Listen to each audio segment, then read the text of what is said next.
October 25, 1957. I want you to just picture the scene for a second because it's strangely quiet. We're in Cumbria, northern England, right on the coast, and it's a gray, blustery day.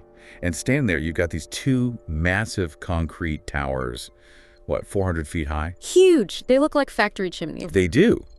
But they're actually the exhaust stacks for two nuclear piles. But here's the really weird part. There are no sirens. No panic. No mass panic in the streets, no breaking news on the radio. Instead, there's just silence. The chilling image, isn't it? A disaster unfolding in total quiet. And that date you mentioned, October 25th, that's important because that's when the official record really starts. When the prime minister gets the report. Right. But the fire itself, the core actually burning, that had happened 2 weeks earlier. Exactly. And that is what we're unpacking today. This isn't just a story about, a technical glitch. This is the story of the Windscale fire. But it's more than that. It's the story of a village erased. Not by a bomb, not even really by the fire, but by a test that failed and this huge coordinated effort to keep it quiet. It's a classic case study in what I sometimes call invisible risk. We think of disasters as these loud, visible events, explosions, crashes. Okay. But Windscale shows us that the biggest dangers often come from decisions made behind closed doors, for reasons that, at the time, seemed perfectly logical to the people making them. It seemed reasonable at the time. That phrase is going to come up a lot in this deep dive, isn't it? It is. We're working from a whole stack of archival records, including the original inquiry, the Penny Report, which was classified for decades, and another report titled The Village That Was Erased for a Test That Failed. Our mission today is to walk through the decisions, the technical failures, and the sort of lingering human costs that was just swept under the rug. And just to set the tone here, it is staggering. This isn't more famous. This was a major nuclear event. It really was. But because of how they handled it, it's like this phantom limb in British history. You know it's there, you can feel the ache, but you can't quite see it. I was just going to say, until I started digging into these sources, I barely knew the name Windscale.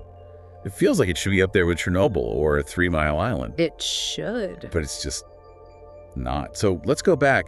Why was this reactor even there? What was the whole setup? Okay, so to understand Windscale, you have to get the geopolitical heartbeat of the early 1950s. This is the height of the early Cold War. Right. You've got the United States, you've got the Soviet Union, and both of them already have nuclear weapons. They're the big players. And the UK is sort of sitting on the sidelines, feeling a bit left out. The special relationship wasn't so special at that moment. Not at all. After the war, the US passed the McMahon Act. Basically, they just cut the UK off from all nuclear sharing. Slam the door. Completely. The UK, which had helped build the bomb in the Manhattan Project, suddenly finds itself totally frozen out. So the UK feels defenseless. Exposed is the word. Strategically, the British government felt naked. There was this desperate, driving need to become a nuclear power, and to do it immediately. They needed their own deterrent, a seat at the table. Exactly. So Windscale was the answer. But here's the thing that really surprised me in the research. I think when most of us hear nuclear reactor, we assume it's a power plant, keeping the lights on. That is a very common misconception. These reactors at Windscale, they weren't built to generate electricity. Not a single watt for the grid. Zero. They had one purpose: to produce plutonium. And plutonium is the raw material for weapons. These were bomb factories, plain and simple. That changes the context completely. If you're building a power plant, you prioritize efficiency, stability, long-term safety. But if you're building a bomb factory in a geopolitical panic, then the priority shifts. The phrase that comes up in all the analysis is speed mattered more than caution. This facility was built to solve a strategic problem and to solve it quickly. And when you prioritize speed over safety in nuclear engineering, you're setting the stage for something catastrophic. The sources say they were cutting corners from day one. I even read the site was chosen because it was so remote. They call it a spot where nobody goes. Which is charming if you're one of the people who actually lived there. Right. But the design itself was, well, it was primitive. These were air-cooled reactors. You have these massive blocks of graphite with fuel channels running through them, and you just blew air through them with giant fans to cool them down. And that hot air just went straight up those 400-foot chimneys. And out into the atmosphere. Yes. That sounds like a direct line from the reactor core to the countryside. If anything goes wrong inside, it goes right outside. It effectively was. And this is where the famous Cockcroft's follies come in. Sir John Cockcroft, the lead scientist, he insisted at the very last minute that they put filters at the top of the chimneys. Those are the big concrete bulges at the top. I've seen pictures. They look like these awkward hats on the chimneys. That's them. Everyone mocked him for it. They were expensive, they delayed construction, and the engineers thought they were completely unnecessary. Cockcroft's follies. They called them that. But as we'll see, without those filters, the disaster we're about to talk about would have been a continental catastrophe. So they build this rushed facility. They're churning out plutonium, but then the mission changes. This is a key insight I found in the deeper technical notes. The government didn't just want plutonium anymore. This is the pivot point. They wanted tritium. Yes. The U.S. develops the hydrogen bomb, the H-bomb, much more powerful. And the UK needed to catch up. To build an H-bomb, you need tritium. And to make tritium in a reactor that was only designed for plutonium, you have to run it hotter and harder than it was ever meant to go. It's like they were modding the engine while driving the car down the highway at 100 miles an hour. That's a great way to put it. They were pushing the reactor outside its safety envelope to meet a political deadline. They were loading it up with all sorts of different materials, lithium, magnesium for the tritium, isotopes for medicine, plus the uranium. It was a real hodgepodge. And this leads us to the specific technical flaw that triggered the fire. The reports all mention something called Wigner energy. Now, I'm not a nuclear physicist, No. but this sounds like the central technical character in this tragedy. It is. So these reactors used graphite blocks to moderate the nuclear reaction. Think of graphite as a sort of brake. It keeps the neutrons moving at the right speed. Okay. But when you bombard graphite with radiation for a long time, its crystalline structure actually changes. It traps energy, the atoms get knocked out of place, and they get stuck in a high-energy state. Okay, so let's use an analogy here. Is it like winding up a watch or a spring? A coiled spring is the perfect analogy. Imagine the radiation is just winding this spring tighter and tighter inside the graphite. It's storing potential energy. And if that spring snaps back? If that energy is released suddenly, it comes out as heat. A massive amount of heat. So the engineers knew this was happening. They knew the graphite was winding up. Oh, they did. They knew the theory. And they had a maintenance procedure to deal with it called annealing. Essentially, they deliberately heat up the reactor very slowly to trigger a controlled release of that Wigner energy. So they were trying to gently unwind the spring. Exactly. But here's the part that's so counterintuitive. To cool the reactor down by releasing the energy, they had to heat it up first. I know, it's a strange concept. You apply heat to release the stored energy, which then generates more heat. It is an incredibly delicate balancing act. If you add too much heat, the release becomes a runaway chain reaction. And they didn't really have a proper manual for this, did they? Not for this new complex fuel load. No manual, no protocol. They were in completely uncharted territory. And this is crucial. The sensors, the thermocouples measuring the temperature, they weren't in the right places to read the heat in these new parts of the pile. They were flying blind in certain zones. So, October 7th, 1957, they start this annealing process. They want to release the Wigner energy. They turn up the heat. And at first, it seems to be working. The heat rises, the energy starts releasing. But then the temperature starts dropping too soon. And the operators think, the process isn't finished.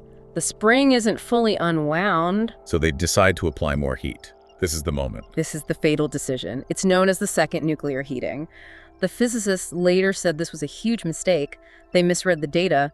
The Wigner release was actually still happening, just in parts of the reactor where the sensors weren't picking it up, so when they added more heat... They weren't just unwinding the spring, they were setting fire to the box the spring came in. Specifically, one of those experimental cartridges probably failed. The metal casing cracked. And now you have exposed uranium and lithium inside a very hot, oxygen-rich environment. And uranium burns. Uranium is pyrophoric. It burns fiercely.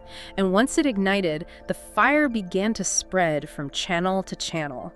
But you have to remember, this is all happening inside a massive concrete block. You can't see the fire. You only see the temperature gauges. Right. And the gauges are confusing. They're going up, they're going down. The operator spent days, literally days, arguing about what was happening. Is it a faulty sensor? Is it just a pocket of Wigner release? This is that reasonable, at the time, defense. They didn't want to shut down because that would be admitting failure to the government. They're under pressure to produce. So they sat on their hands, interpreting the data in the most optimistic way possible, all while the fire is just eating the core. And by the time they realize what's happening, it's October 10th. The radiation alarms on the outside of the building start going off. That's the moment they know it's not a glitch. Imagine the horror. The plant manager, Tom Toohey, a name that really deserves to be remembered, he puts on a mask and goes to the inspection plugs at the top of the reactor. He unscrews one and looks down. And what did he see? He described seeing the fuel elements glowing cherry red. And in the back, he saw blue flames licking the graphite. The heart of the British nuclear program was physically melting down. So now panic sets in? Yeah. But it's this kind of disciplined, terrified panic. They try blowing the fire out with the cooling fans, right? Which was the absolute worst thing they could have done. It's like a blacksmith's forge. They turned on the fans and just fed the fire pure oxygen. So the temperature skyrocketed. It's through the roof. Then they tried carbon dioxide. Didn't make a dent. The heat was just too intense. So they're left with the last resort, water. But you have to explain why this was such a terrifying gamble. Why were they so scared to just put a hose on a fire? Because of high school chemistry, but on a nuclear scale. At those temperatures, we're talking 1,300 degrees Celsius water can split into hydrogen and oxygen. And hydrogen is explosive. Very. They were afraid they would cause a massive hydrogen gas explosion. It wouldn't have been a nuclear detonation, but it would have blown the containment roof clean off. And if that happened, well, tons of radioactive fallout would have been blasted into the jet stream. We're talking about making northern England uninhabitable, dusting Europe with radiation. It would have been Chernobyl, but decades before Chernobyl. But Tom Toohey decides they have no choice. The fire's getting too hot. It was a moment of just absolute breath-holding. They dragged fire hoses to the top of the pile, they scaffolded the nozzles to point down into the core, and they turned the tap. Did they know right away if it worked? No. There was this awful delay. They were just waiting for the explosion. And it didn't come. It didn't come. The water turned to steam, the steam displaced the air, and slowly, agonizingly, the fire began to die. But the water kept flowing for a full day. For 24 hours, they completely flooded the core. The fire was out, but the water that came out the bottom, that was a radioactive sludge they then had to deal with. So the immediate crisis is over. The fire is out. The explosion didn't happen. But now we get to the second part of this disaster, which is almost more disturbing. The silence. The policy of silence. The cloud from that chimney had been drifting south and east for 3 days. It was carrying iodine-131, cesium-137, and crucially, polonium-210. And it landed on the grass. The cows ate the grass. And the cows produced milk. And iodine-131 mimics regular iodine. The body takes it up and stores it right in the thyroid gland. It's especially dangerous for children. Government knew this. They knew the fallout happened, but they didn't evacuate anyone. They didn't tell people to stay inside. What did they do? They issued a milk ban. But look at how they did it. It wasn't some nuclear emergency declaration. Wow. It was framed as a precautionary measure. Yep. Police officers and officials just started showing up at farms, dumping thousands of gallons of milk into the sea, into rivers. Can you imagine being a farmer in Cumbria? Men in suits show up, pour your entire livelihood into a ditch, tell you everything is fine, and then just leave. It is gaslighting on a national scale. It creates this cognitive dissonance. The visual evidence, the destroyed milk, is completely at odds with the official story. And the ban was so arbitrary. If you were 2 miles down the road, your milk was suddenly safe, even though the wind doesn't respect lines on a map. Exactly. So why not just tell the truth? We had a fire, don't drink the milk. Because Harold Macmillan, the prime minister, was terrified. He was about to go to Washington to try and restore that nuclear partnership with the U.S. If he admitted that British scientists had just accidentally set fire to their own reactor because of incompetence and rushing... The Americans would never share their tech. They'd look like amateurs. Precisely. The special relationship was more important than public transparency, so Macmillan ordered the Penny Report, the official investigation, to be locked away. Right. It wasn't released in full until 1988. 30 years. 30 years. Instead, they released a white paper, which was a sanitized summary.